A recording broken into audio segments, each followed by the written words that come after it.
Hi friends, welcome to JSJ Jessy spoken English channel.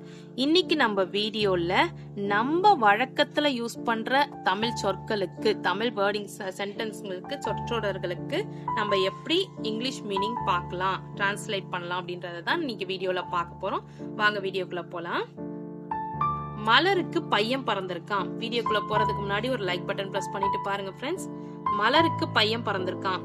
So இதை இங்கிலீஷில் எப்படி சொல்லலாம் அப்படின்னு பார்த்தீங்கன்னா, ஃபர்ஸ்ட் நம்மளுக்கு தெரிஞ்ச வேர்ட் என்ன? மலர். அதை அப்படியே ரைட் பண்ணிக்கலாம், மலர்.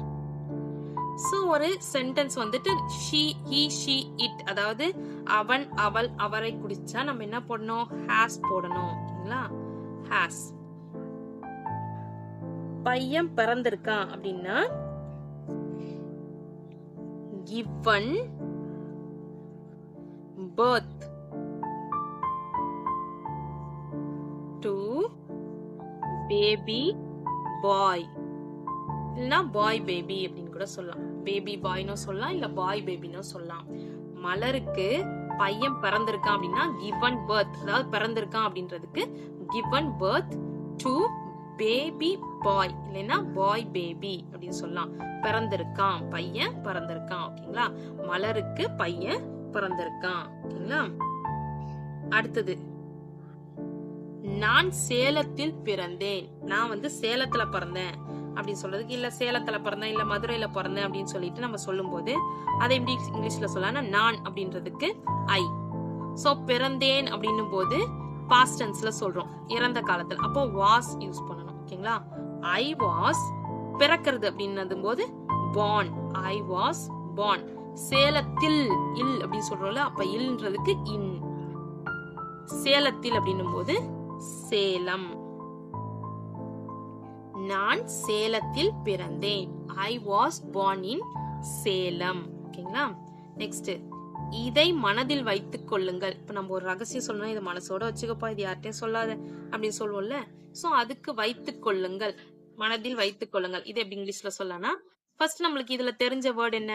வைத்துக் கொள்ளுங்கள் அப்படின்னா வைத்து அப்படின்னும் போது கீப்னு சொல்லுவோமா? So keep, keep. இதை அப்படின்னும் போது திஸ், இதை அப்படின்னும் போது திஸ். இப்போ வைத்துக் கொள்ளுங்களுக்கு கீப் அப்படின்னு சொல்லிட்டோம், இதைன்றதுக்கு திஸ்ன்னு சொல்லிட்டோம். இப்போ அடுத்து என்ன பேலன்ஸ் இருக்கு? மனதில். மனதில் அப்படின்னும் போது இல், மனதில் அப்படின்னு சொல்றோம்ல.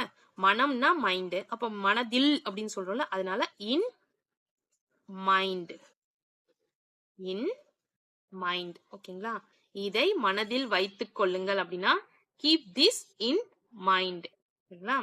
நெக்ஸ்ட், சாப்பாட்டு செலவை நான் பாத்துக்கிறேன். சாப்பாட்டு செலவை நான் பாத்துக்கிறேன், சாப்பாட்டு செலவை நான் பாத்துக்கிறேன் அப்படின்னு சொல்லும் போது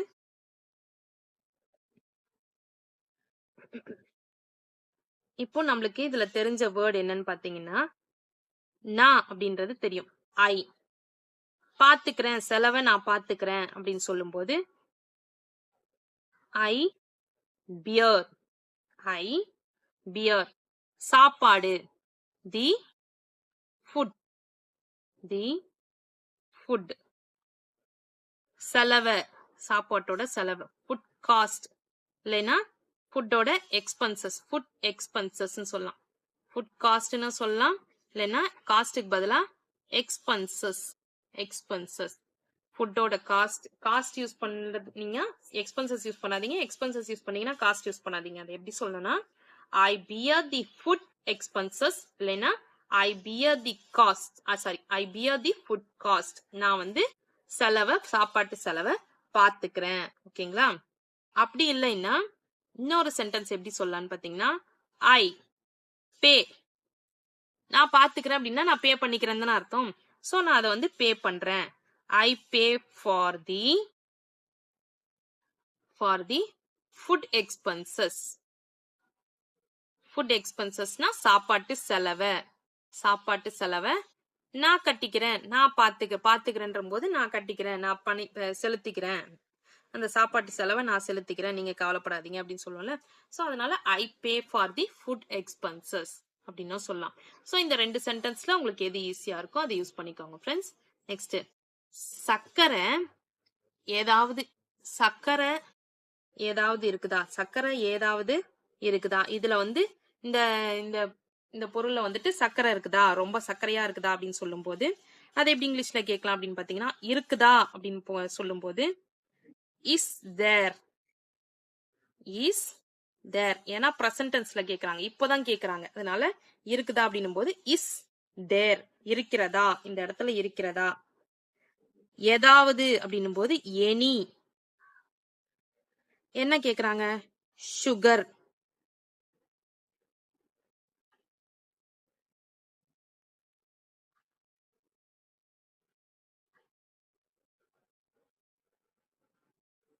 இஸ் தேர் எனி சுகர்?